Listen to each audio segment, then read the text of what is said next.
Hey folks, Guns Gear on target training out here in Oregon. I've been asked by pretty much every student that has come to me to tell them what the right firearm is for them. Often get a call from a new student saying, okay, well, I'm going to get a gun, or I've got this gun and I'm ready to go. And so I ask some questions. What's it intended for? How are you going to use it? What's your practice schedule? What's your budget for practice? Who are you going to train with?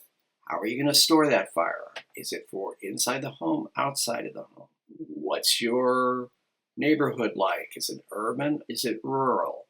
And once we start having those questions, people start thinking a little bit more. It's like, well, it's very important to think through these topics as you're determining a personal protection tool. Now, one of the very important things to understand is with whatever tool you select, how quickly can you get combat effective hits on target?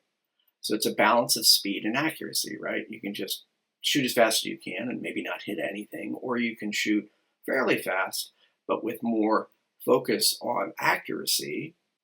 And then the hits are likely to count, and you have less liability if you're sending only the projectiles into the person that is presenting a deadly threat to you or your loved ones. When I talk about this, one of the things I like to do is demonstrate. So over the course of the last couple of months, I've just taken different firearms out, either when I was teaching or training myself, and just started recording how quickly could I fire 10 rounds in a semi-automatic or 6 rounds in a revolver into a pie plate and keep them on target. Shooting from 7 yards away, how quickly could I do that? So 7 yards is sort of the maximum, I think, for most handguns. Yes, of course, you can shoot at 25 yards. But in general, most ardent encounters happen at relatively short distance. So we chose 7 yards. Now, why did I say 10 rounds? Ideally, I'd shoot as few rounds as I could to neutralize the threat. However, I wanted to look at 10 rounds of semi-automatic versus 6 rounds of it within a revolver and really look at that. How quickly can I shoot and get hits on target while trying to be accurate? And so in the video that you're seeing now, or you'll see over the course of this discussion, you're just seeing me shoot different firearms. So we had a 9mm suppressed braced pistol shooting 147 grain jacketed hollow points. We had revolvers shooting 357 jacketed hollow points. We had a Glock 21 shooting 45 ACP hollow points. We had a revolver 6.5 Smith & Wesson revolver shooting jacketed hollow points 6 rounds, and some other 9mm pistols, both Smith & Wesson, maybe one other one in there. But the bottom line is we're just trying to give you guys a perspective of hits on target, shooting quickly.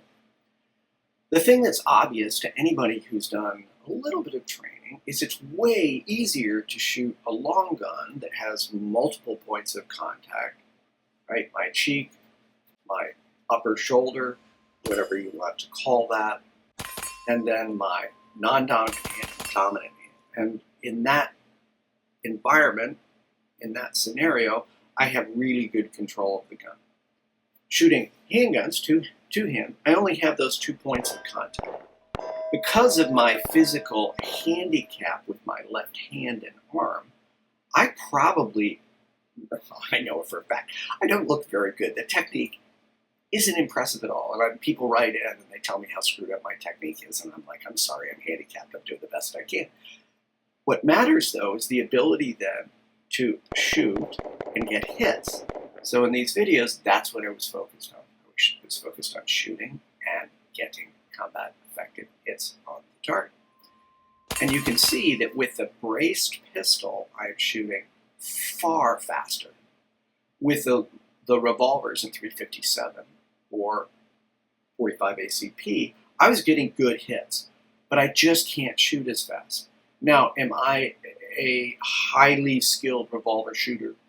No, I'm not. Do I shoot revolvers and practice with them a lot? Yeah, I do. But semi-automatics just work better for me. Perhaps it's because that's what I've been training on for 30 plus years. The brace pistol, though, or long guns allowing you multiple points of contact are just straight out easier to shoot quickly and more accurate than a handgun. And anyone who's done any training will agree with that. If you give me a brand new shooter who's never shot, take him out to the range, properly explain how to run a carbine in 5.56, 3s, an AR-15 platform, I can get that person shooting accurately and quickly, faster than I can with a handgun. Again, multiple points of contact, low recoiling load, longer sight radius. I mean, there's a whole lot of reasons. But a 5.56 may or may not be appropriate within a home environment, again, depending on your situation. Neighbors, is it urban? 5.56 round more likely to over-penetrate than other pistol rounds. What's most important, though, with whatever round you choose, is getting the hits on target. So I hope in watching this video, you'll give some thought to how important is the super macho 500 AE or a 44 Magnum. Is that really the right tool for the job? It may be. It totally may be. And if you practice with it, you're proficient with it, and you're not worried about your hearing inside of the home when you crank off a round of that versus a suppressed, braced pistol shooting subsonic, checkered hollow points, like, it's totally up to you. I just think that we, as responsible firearms owners and people who are dedicated to personal protection and self-defense, we really need to think about this. We need to do it in a logical, systematic way, and then we need to go out and test. So hopefully, seeing me do these tests with these different firearms is beneficial. Hey guys, I really appreciate you watching. Finally, as always, stay safe.